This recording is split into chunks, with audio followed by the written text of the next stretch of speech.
É sobre essa situação da educação, especialmente do Exame Nacional do Ensino Médio, também sobre outros sistemas de seleção para ingressar em universidades públicas, como o SISU e o ProUni, que nós vamos conversar a partir de agora com o educador Matheus Prado. Ele é especialista em Enem. Bom dia, Matheus. Bom dia, é um prazer estar aqui no Piauí de novo, no programa Notícias da Manhã, no SBT daqui.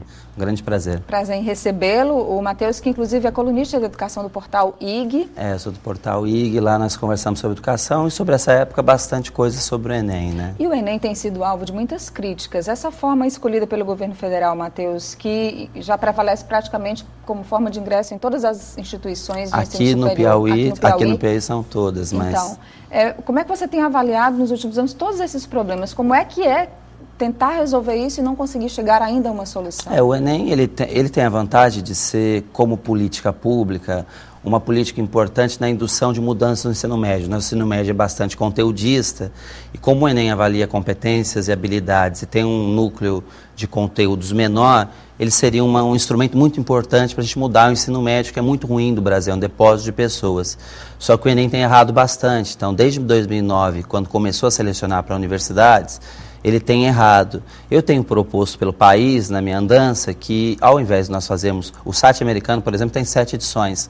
Ao invés de nós fazermos uma edição por ano, nós fizéssemos aí 7, 10 edições, especializassem as federais e os campos, botasse funcionário público que pudesse responsabilizado criminalmente, fizesse isso, como funcionário público, perdesse o cargo para fiscalizar a prova. Aí a pessoa faria uma prova ou todas as provas.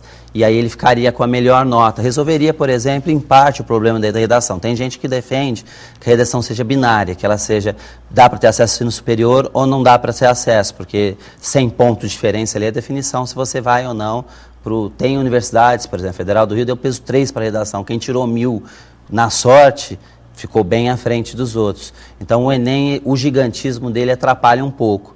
Então, se nós diminuíssemos o gigantismo, iria ter problemas. Como os vestibulares tinham problemas, mas eles não eram tão grandes assim para a imprensa ver. Se a gente fizer mais vestibulares, nunca vai ter mais de 1 milhão de pessoas fazendo. Quer dizer, a forma é boa, precisa só ser aperfeiçoada. Ele é muito bom, principalmente para a indução do ensino médio. Ele dá a impressão de democratização do ensino superior, porque ele tem um monte de coisas, como certificação do ensino médio. Quem tem 18 anos e não tem o ensino médio pode fazer a prova, se tirou 400, que é um desvio padrão abaixo da média dos concluintes, mais 500 na redação, consegue a sua certificação.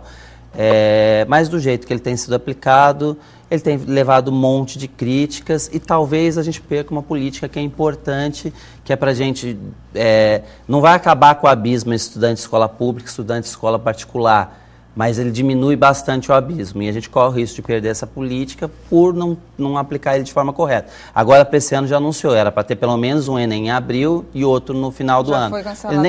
Ele nem vai ser, infelizmente, apesar de eu gostar do Haddad, ele vai ser uma semana depois do segundo turno, que é para não atrapalhar a eleição do Haddad na cidade de São Paulo. Pois é, o ministro Fernando Haddad, que essa semana deixou o ministério, semana passada, o Ministério da Educação, já assumiu a Luiz Mercadante. Essas mudanças também podem acabar atrapalhando o andamento do processo. Eu tenho defendido, eu escrevi no portal IG, que o Ministério não é um botequim daquele que tem um funcionário só, que sabe ligar o disjuntor que sabe fazer tudo, que sai um, entra outro. O Ministério é grande, tem um INEP, um instituto de avaliação que não faz só Enem, faz Prova Brasil, faz ENAD e tal.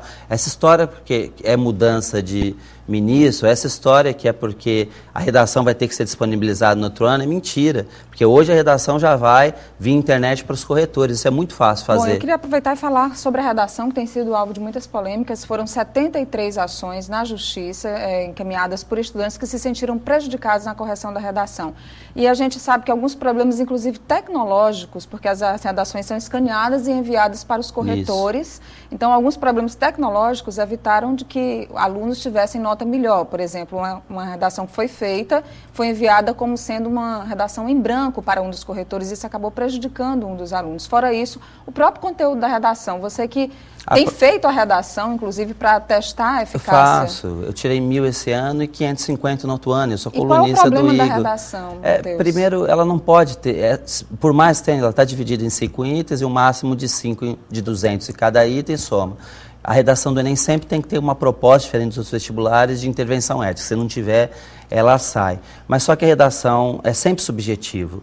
Eu conversava com contatos muito próximos do Ministério, ele dizia que as últimas redações, a pessoa está cansada, dão notas maiores.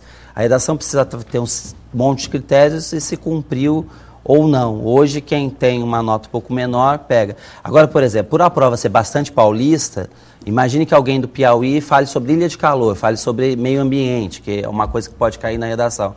Certamente tem uma fase aqui, eu não lembro como vocês chamam, de muito calor aqui no Piauí, a pessoa vai lembrar dessa fase de muito calor e vai colocar. Se um paulista... É o BR-OBRO. O BR-OBRO. Se um paulista for corrigir, ele não vai entender nada. Ele não vai entender e faz parte da realidade dela. Então, a redação, infelizmente, o que é bom numa redação na sala de aula, num vestibular, que é trazer coisas da vida cotidiana, no Enem costuma prejudicar o aluno, vira como se fosse uma coisa de sorte, infelizmente isso. Então, se nós fizéssemos mais provas, isso eliminaria, porque seria bem numa ou outra, e você ficaria com a melhor redação. É muita coisa para a gente discutir, muita polêmica em torno do Enem, mas hoje o Matheus Prado, que é especialista em Enem, estará numa escola na Santa Maria da Codipe, vai conversar com os alunos e professores sobre essa questão. A gente agradece a sua participação. Aliás, estão convidados outros educadores. Outros educadores podem entrar em contato com a TV tem um contrato, então vou dar capacitação lá hoje e amanhã. E se algum outro educador quiser participar, está aberto lá na Escola Marista, que é gratuita, em Santa Maria da Codipe, para participar com a gente. Obrigada. Só entrar em contato com o programa Notícia da Manhã, ligar para cá que vai ter o contato. Obrigada, Matheus. Um bom dia para você. Bom dia, um prazer enorme estar no Piauí, um prazer enorme estar em Teresina. Prazer é todo nosso.